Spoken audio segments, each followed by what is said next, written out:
ભાટિયા અતુલ કુમાર રામાભાઈ 26/4/2025 રોજ Khedbrahma general meeting હતી. General મિટિંગના અંદર સામાન્ય બોલાચાલી 2:30 થી 3 વાગ્યાના ગાળામાં થઈ હતી.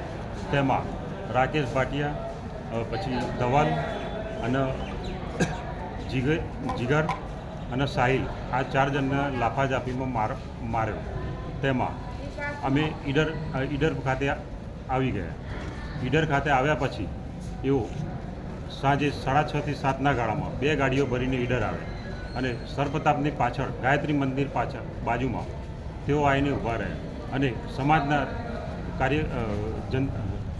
સમાજના આગેવાનોને એમને બોલાયા અને એ 4 જણને અમારી સમક્ષ માફી માગાવો એમ બોલાયા અને પગે પડો એમ કીધું યુવાને. પરંતુ અમારા સમાજના બધા વડીલો અમને મળ્યા પાછા કે તમે માફી માગી લો તો આ વાત વહીથી પૂરું થઈ જશે. પણ અમે ત્યાં ગયા પછી યુવાનો ઉગ્ર સ્વભાવ જોતા અને એમને એમ કીધું અમને કે તમારો વિડીયો વાયરલ કરશું, આખા સમાજમાં બારેસીમાં ફેરવશું અને માફી માગતો આખો વિડીયો બારેસીમાં ફેરવશું. એટલે બારેસી ઈડર સમાજે ના પાડતા ઉગ્ર સ્વભાવ કરતાં એમને કીધું કે ઘેર અથવા તમારા દુકાને જાનથી મારી નાખવાની ધમકી આપી અને ટોર્ચર કરતા ભાટિયા રાકેશભાઈ 28/5 રોજ સવારે 9 થી 10, 9:30 થી 10ના ગાળામાં દવા પી ગયેલા હતા.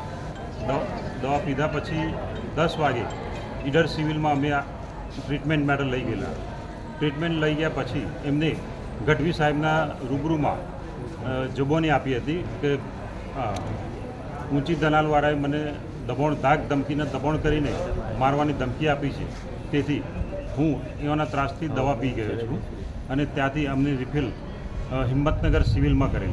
હિંમતનગર સિવિલમાં પોલીસની કોઈ કાર્યવાહી ના થતાં 8 દિવસે રાકેશ ભાટિયા આજ રોજ મૃત્યુ પામેલ છે.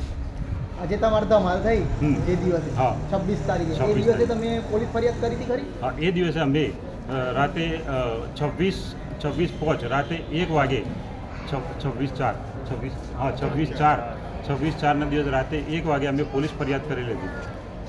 તો એનું અનુસંધાનમાં હજી 10 દિવસ થયા તો બી કોઈ કાર્યવાહી થઈ નથી. અમારી એફઆઈઆર ફાટી નથી. માગણી નહીં થાય તો શું કરશો? માગણી નહીં થાય તો અમે ધરણા કરશું. જ્યાં સુધી અમારી એફઆઈઆર નહીં ફાટે ત્યાં સુધી અમે એવાની લાશ અહીંથી લઈ જવાના નથી. હું ભાટિયા પિંકીબેન રાકેશભાઈ બોલું છું. મારા પતિ વિશે ખેડબ્રહ્મા મિટિંગમાં ગયા હતા, ત્યાં બબાલ થઈ હતી. બબાલમાં ત્યાં આગળ એમને મારામારી ઝપાઝપી થઈ હતી. ત્યાં આગળ એ લોકોને સમાધાન કરવાનું કીધું તો ના કર્યું. એ લોકો પાછા ઈડર આવ્યા, ઈડર આવીને સમાધાન કરવાનું કીધું પણ ના પાડી. એ લોકો કહે છે કે તમે ઈડરવાળા જ ખાલી માફી માગો અને હું વિડીયો વાયરલ કરું. એ વિડીયો આખા સમાજમાં ફેરવું. પછી આ લોકો ઈડરના સમાજવાળા લોકોએ ના પાડી કે અહીંયા અમારે કરવું નથી. પછી એ લોકો પાછા જતા અને પાછા સમાચાર આવ્યા કે એ લોકો ગયા નથી. અને બીજી ગાડી ભરીને એ લોકો જલ્પા નામની એક છોકરી હતી, એમાં આર્યન, રોહિત, અશોકભાઈ, સંજયભાઈ, એ બધા એવા 7 જણા, બધા ધવલ, એ બધા આવ્યા હતા મારવા માટે. હથિયારો લઈને આવ્યા હતા બધા. એ બચ્ચામાં મારા પતિને ટોર્ચર પણ કરવામાં આવતા હતા કે તમે દુકાન જશો, બહાર જશો, કંઈ બી જશો તો તમને મારી નાખવામાં આવશે, તમારા છોકરાઓને પણ મારી નાખવામાં આવશે. એ ત્રાસથી મારા પતિએ દવા પી લીધી હતી. આ ઘટનાની કોઈ ફરિયાદ પોલીસ સ્ટેશન નથી? પોલીસ સ્ટેશનમાં હા કરી હતી પણ કોઈ કાર્યવાહી થઈ નથી હજી સુધી. તમારી માગણી શું છે? બસ ન્યાય મળવો જોઈએ તો જ અહીંયાથી લાશ લઈ જશું, નકર નહીં લઈ જશું.